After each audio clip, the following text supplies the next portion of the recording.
What is going on? My name is Tony Pollock. Welcome to the Real Life Trading Pre-Market Day Trading Show.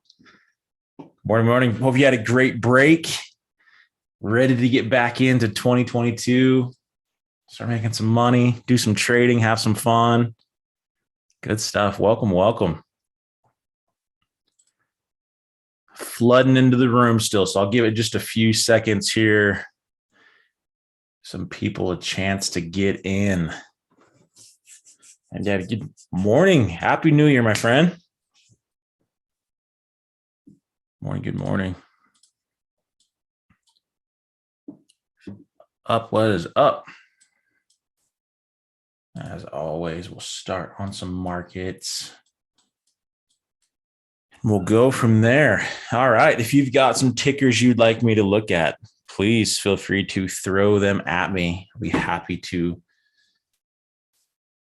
look at the gap, do a little analysis of where we think this thing might be going, how we might want to set up a trade on it. Cam, what's up? Happy New Year.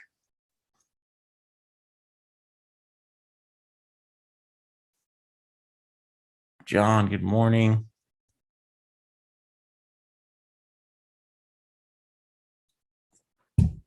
All right, let's get into it.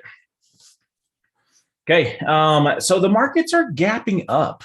So I'm pretty sure this is an all-time high gap. I don't think there's anything out in front of this. We are pretty extended on this weekly chart. Right? There's 3 weeks in a row. Normally, after you get about 3 weekly bull candles in a row straight up, you're going to get a little bit of chop and then a little pullback most likely, and then go again. So I expect the same to happen, right? Working on that third bullish day, we're going to get a little bit of chop, wait for a pullback. And then over here is where I'm going to wait to see, is this a false breakout or are we going to get bought up and continue higher? We could go higher. I mean, the move has been strong for the bulls.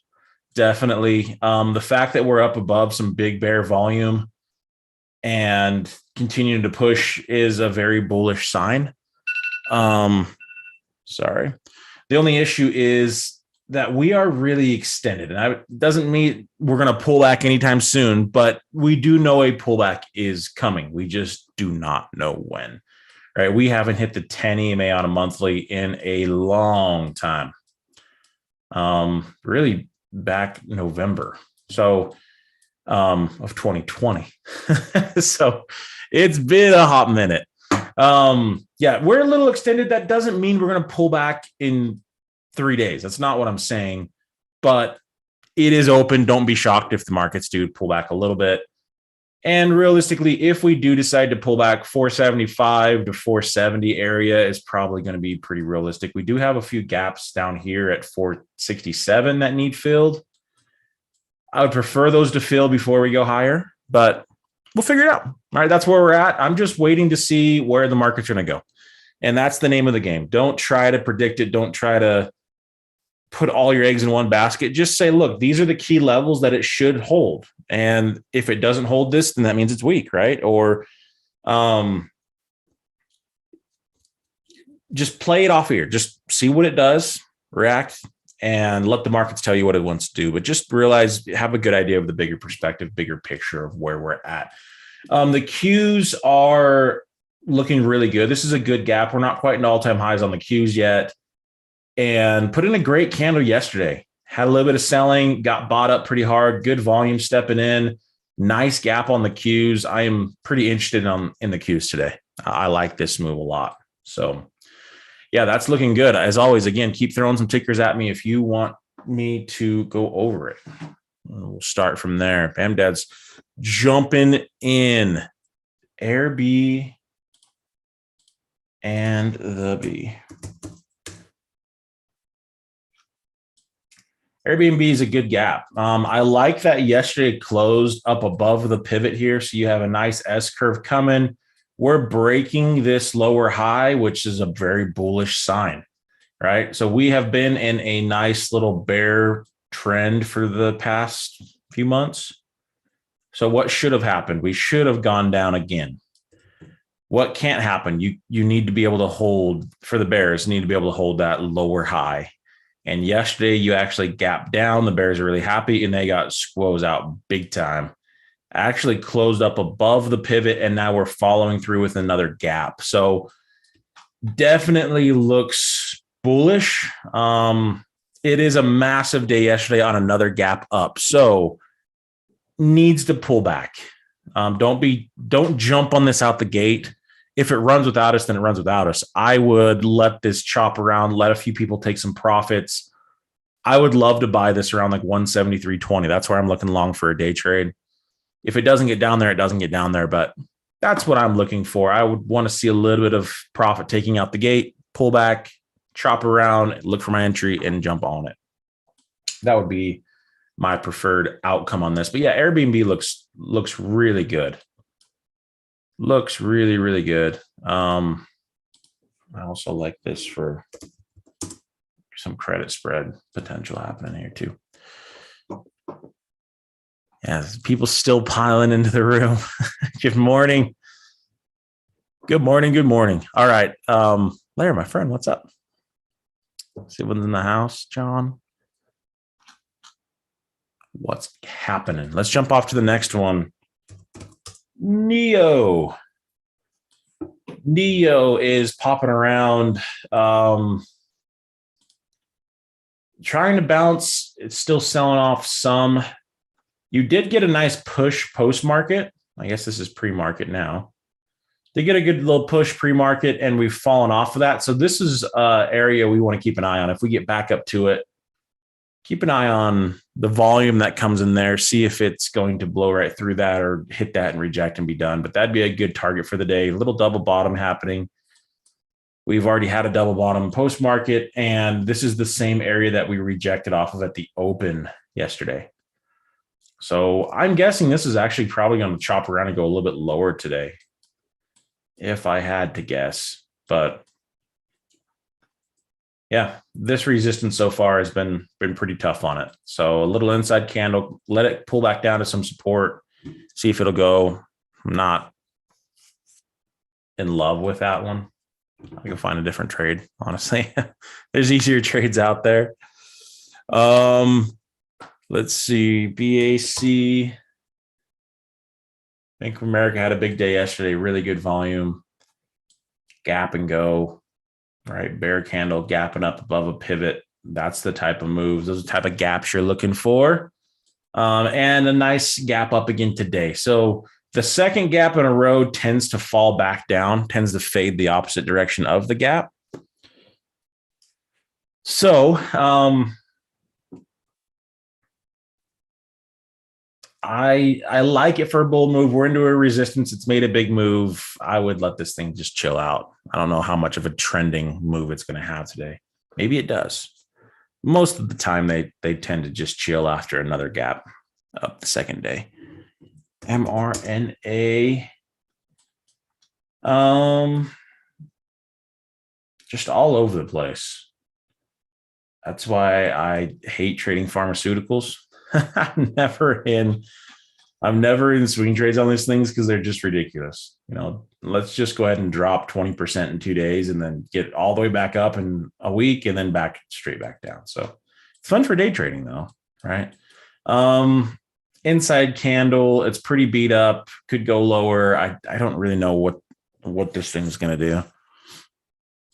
I would need a clearer gap. If you look at it and go, I don't really know, that's not one you really want to day trade. You want to be able to look at the gap and be like, wow, dang, okay, yep, these people are trapped. These people are scared. These people are excited. And this gap, I have no idea. I don't know. I don't know if the Bulls are going to step in again, if the Bears are going to continue to take over, which they've been in control. And if it does decide to go lower, how much further down are we going to go? Probably like 228. So that might be a target, but yeah, that's one where it's like, I don't really know. I don't really know where that one could go for today. All right. We've got a few more here. I imagine Wells Fargo is going to be, just like Bank of America. Banks are trading the same. Same story, up into a resistance, massive move yesterday, probably going to pull back to like 50, maybe even a little bit lower is what I would plan on. I wouldn't want to go long up here. I would $50 or lower is where I'd start to look for a bull trade. And I wouldn't be super excited to short this either because it's showing a lot of bull strength. It's easier to just stay with the trend, but it's high. So let it pull back some. It's going to give you a nice setup up here. It's going to happen. And then people will get in and it'll probably pull down, stop them out, and then bounce later on in the day. That's just what stocks love to do. So that'd be my 2 cents on that guy, of how I would play it. CHPT. Cool. And if you guys also have questions on just random, just markets in general, all right, like how to do this, how to do that, this is the beginner's room. So we've got another 10, 15 minutes or so here live on YouTube. So if you would like to just ask a few questions, let me know. Happy to answer. What do we got here on CHPT? I like the break of the S curve on this. It's very strong. Quite a few bull days in a row, still inside the range of yesterday, and it's got an EMA in front of it that it rejected off of. So this would be healthier if we just have an inside candle. I feel like we're going to interact with both of these EMAs today. Come down to that and go up to that. Probably just a lot of chop on this. I could be wrong and the thing just screams. I'm just telling you, this is what I would expect and look for. If it just goes out the gate, then fine. It's too extended for me. Once you put in more than 2 bull days in a row, I'm not interested until we get a bear day to go long, even on a day trade. I know I'm on a daily chart. You're like, well, we're talking about a day trade. Like, why aren't you just on like a 3-minute chart right now, Tony? And just, why did you do that? Why? Because the bigger time frames always play out. The bigger time frames always play out. So no matter how good a double bottom looks on a 5-minute, if you're on your 10th bull day in a row, it could go higher, but if you're into a massive resistance, I would like to know the saying, hey, this is a huge resistance here on a daily after a couple big bull moves in a row. It's not like this is the most bullish stock in the world. This thing just went down like 100%. And I guess I was over exact 40% still in like a month. So yeah, it just gives you perspective is all. So that's what I would expect it to do. Now, if the gap opens up here, that kind of changes things. Right now, I have new information. The bulls that could not get above the 20 EMA yesterday are now gapping above it. They pushed above that. So that kind of changes things a little bit. At the moment, though, inside candle, I feel like we'll get some chop, maybe even a poke above that in the morning, and then a fall back off, chop in here, try to find some support around the 10, and then maybe go bullish again from there. That's what I'm guessing. So I just tell a stock what to do, and I see which ones listen. That's all I do. So tell the stock what to do. If the stock is listening, that's the one you trade. That means your eyes are seeing it. You're reading the markets that day pretty well. There's some days where I tell the stock, like, hey, this is what I think the stocks will do, and they do the exact opposite. That's a day when I know I should probably not day trade. I'm just not seeing the markets well. And then on days where I'm like, this is what I think it should do, and then they all do it, I'm like, wow, okay, well, this is my day to trade because I'm seeing it really well. And not every single day is just crush city, right? But there are days where I'm reading the markets. I see it really, really well. And there's days where I don't. So that comes with time, and that comes with studying charts, putting in the time, back trading, learning just price action, learning how the markets move, understanding what happens majority of the time after a stock gaps up twice, 2 days in a row, right? Johnson, am I doing the Tesla trade? At the moment, it's an inside candle. So no, it's got to be outside the range of the previous day for that strategy. So, by the way, my friends on YouTube, we are trading a strategy, specific strategies here in the beginner's room for this month. So if you want to come and trade alongside us, we made 1.2 Rs yesterday, made some really good money for the first day trading day of the year. Looking to do the same today. But yeah, come join us, reallifetrading.com. Come trade us, come trade with us, watch our screens. Let us just show you how these markets work. It's not my goal to just feed trades. Just look and copy what I'm doing. That's not what we're trying to do. What we're trying to do is teach you. I want to show you what to look for. I want to show you what to avoid and how to train your eyes to see things. Because when you're first starting out, you usually see the opposite of what you should do. Right? A big gap up, I think short that back down. Everyone else goes, let's put all in, let's go bullish because it's going to go up another 100% today. Right? So starting out, normally your eyes are telling you to do the opposite because your emotions are speaking, not your logic, not your experience with the markets. Emotions are what we're using to make money. And as day traders, we are using other people's emotions against them to give us an idea of which way we're going. So, let's check out Ford. Ford is a pretty good sized gap up. So again, this is another example. Yesterday, we had a gap up, right? We closed right there. We opened right there. That is a gap up. Today, we're doing the same thing, except bigger. And I'm pretty sure that's all-time highs, is it not? No, it's not. Wow. Well, I guess if we want to go back to 1996, I haven't gone back that far in a while. I honestly, on like a weekly chart, this is all I've ever gone to on Ford. I don't think I've gone past 2007 on Ford, but that's pretty funny. No, not all-time highs. There was the heyday in the 90s. Recently, this is a really big resistance, though, that we're breaking out of. So it's a new high for the past, I don't know, 20 years. But this is a big gap. So again, here's another example of my eyes see this and I think short. Doesn't mean I'm going to short it, but I'm not going long up here. The odds of this thing rocking higher are actually pretty low until it shakes everyone out.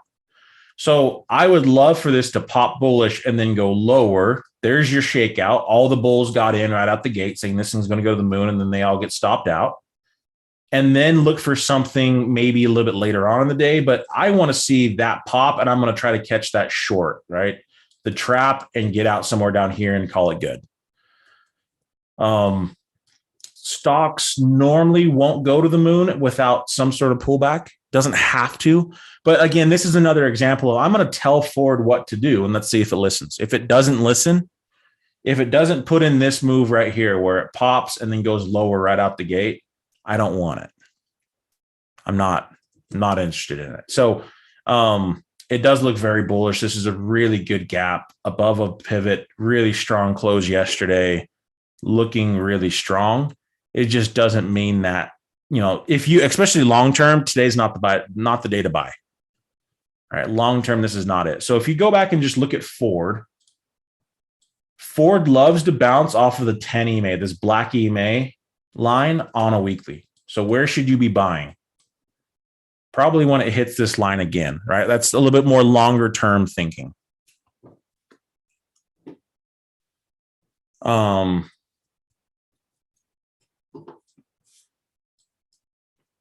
So that's how I like to do things. Buy it low. Buy it low.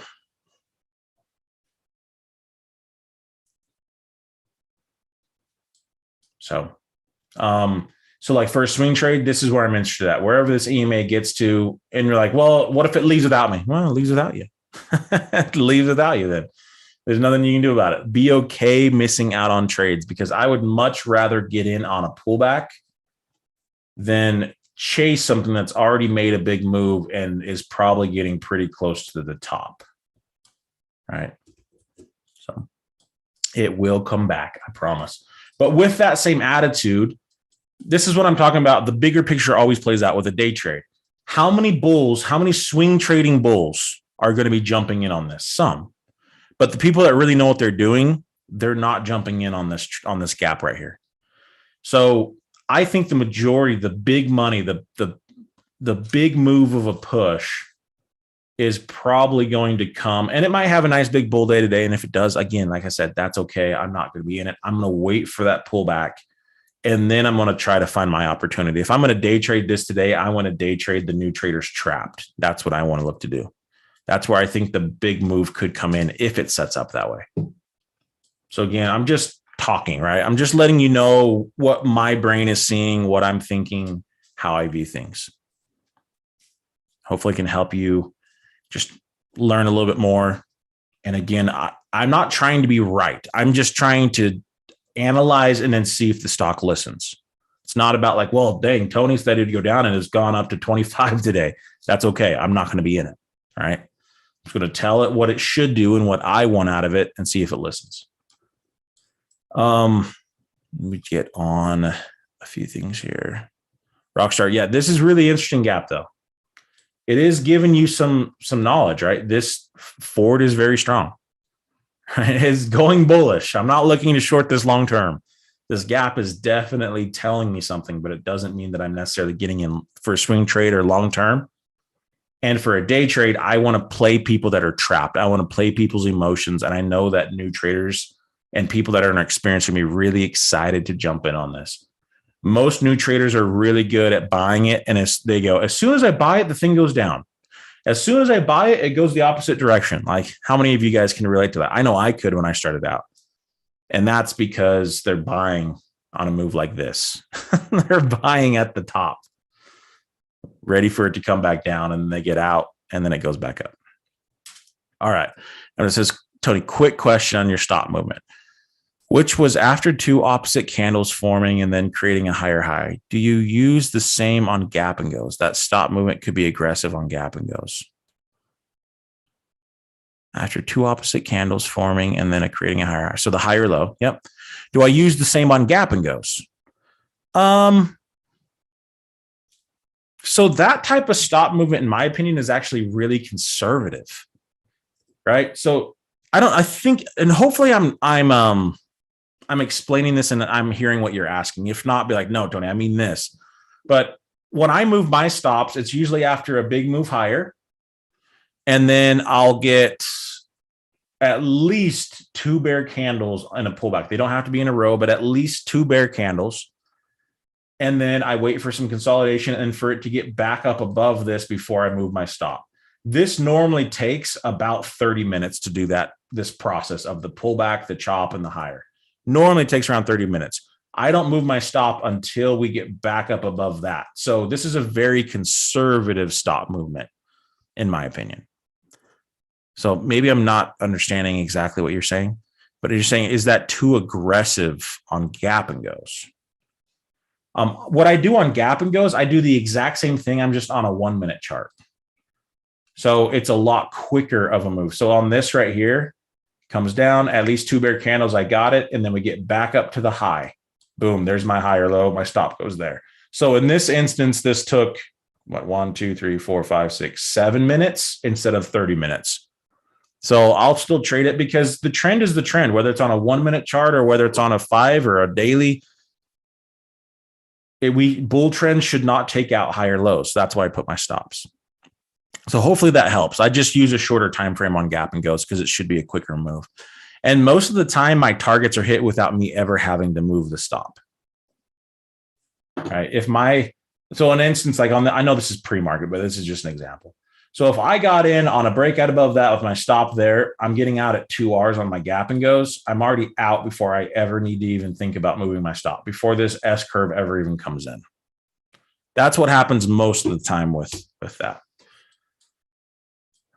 Yeah, John, I'll address that Tesla question here in just a second about that strategy. Yeah, that's at least on my official strategy document. It says it cannot be an inside range candle when we do this, which makes sense because that means a little bit more chop. All right. What do I think about Microsoft? I got to hustle. What do I think about Microsoft? Microsoft is just in a channel right now, right? So we've had a big move up. And then now we're just channeling. So if the channel holds true, we'll work our way back down to 320. Until one of these two things are broken, it's just still on a channel. So you've got to be careful of traps, right? Like this, for an example, it went up. People are like, let's go. And then it just trapped them immediately and pulled all the way back down. Came back up. Here's everyone's like, let's go again. They got trapped again, came all the way back down. And so what I like to do is use volume to give me an idea of what's happening. So what volume do I have here at this high? I do have a volume spike compared to the previous, 2 to 3 candles. Down here, I definitely am getting a massive volume increase down here, which again, it doesn't tell you which direction it's going to go. It just tells me people are interested in that area. There's a lot of transactions happening down here, just like there's a lot of transactions happening up here. So this is interesting because it happened back at a support and volume came in. So there's a lot of transactions happening there. For a day trade today, I'm not too interested in it. There's no new information. So inside candles are pretty tough.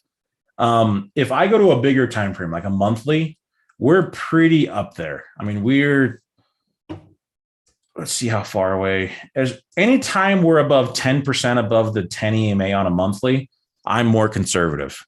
I'm not aggressive on buying. This, again, bigger time frames always play out. Always. It just takes longer and people aren't patient enough to let it play out. It might take another 5 months before Microsoft hits the 10 EMA, but I'm not a buyer for a longer term play until we get down there.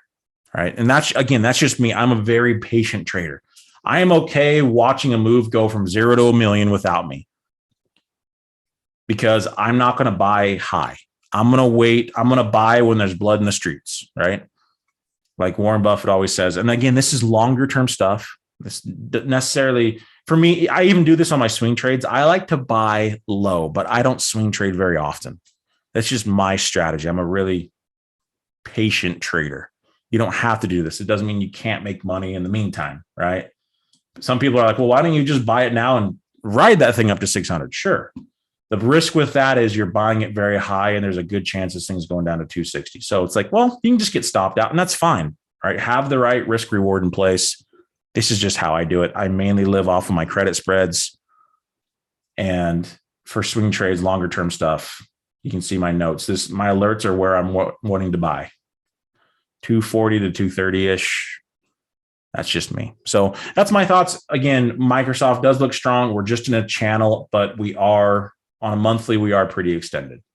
So it would make sense for even the markets to pull back some. I think it's very possible still for Microsoft to have a pullback over the next few months. But I'm all over this thing when it gets down to about, I have my alerts here, 310, 320, 300, somewhere in there. Cool. My friends, it's about that time. I'm going to go over a last two real quick. I don't even have that ticker. Biotech. No gap at all. Massive day yesterday, retesting the neckline. It should bounce right here. So again, just telling the stock what it should do and then seeing if it listens. This is the neckline. This is where you should start to get some buying around this area. So you can buy it and see if it works, right? Stop should go down here, 450 or so on a swing trade. Day trade, look for bears to be trapped and go long. Let's see, CG. Yeah, after this one, we'll call it good. This is a pretty good gap. It's a retest gap. It's big, but not massive. Bull candle gapping up is a retest gap. So people are profitable. The bulls are excited. I would want this to open up above this neckline. So above 1718 is where I'd want this to open. I don't know if we'll get it or not. All right, my friends. Thank you for hanging out with us here on YouTube. We will see you again